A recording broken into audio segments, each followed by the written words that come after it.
Dear media representatives and government officials, I'm writing to you today with a heavy heart and a deep sense of injustice that has plagued my life for far too long. Yesterday, as I sought temporary refuge at a friend's house in West Sacramento to take a desperately needed shower, I returned to my camp only to find that every single possession I owned had been taken by the city.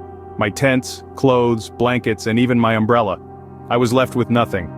This isn't an isolated incident. This has happened before, and I refuse to stand idly by and watch as the homeless community continues to be subjected to such appalling treatment.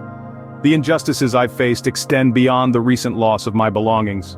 Just over a year ago, on September 9, 2022, my wife, Christine Hushbeck-Davenport, was tragically murdered, just 2 weeks before our 21st anniversary. Devastated by her loss, I turned to the system for support, only to be thrust into a room for the homeless, which I was swiftly ejected from under heartless circumstances. Now I find myself exposed to the elements without a jacket, a blanket, or an umbrella, feeling as though I'm teetering on the edge of survival. What fuels my resolve to take a stand against this cruelty is not just my personal hardship, but the undeniable pattern of neglect and mistreatment faced by the homeless in West Sacramento. I refuse to be another silent casualty of a system that fails its most vulnerable members.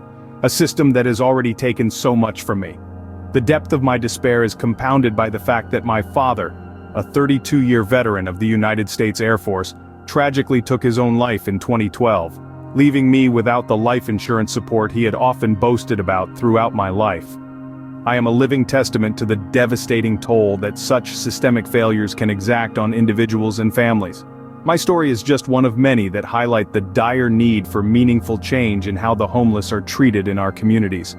This goes beyond the realm of personal grievance. This is a cry for justice that demands to be heard. I implore you to take a stand with me, to use your platforms and positions of influence to shine a light on these injustices. The homeless in West Sacramento and across the nation deserve more than fleeting empathy. They deserve meaningful action and systemic change. I intend to reach out to every avenue available to me to seek redress and to shine a spotlight on these injustices.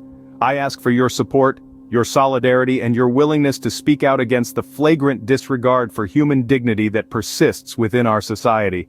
Thank you for taking the time to consider my plea, and I look forward to your support in the fight for justice. Sincerely, Jason Stark.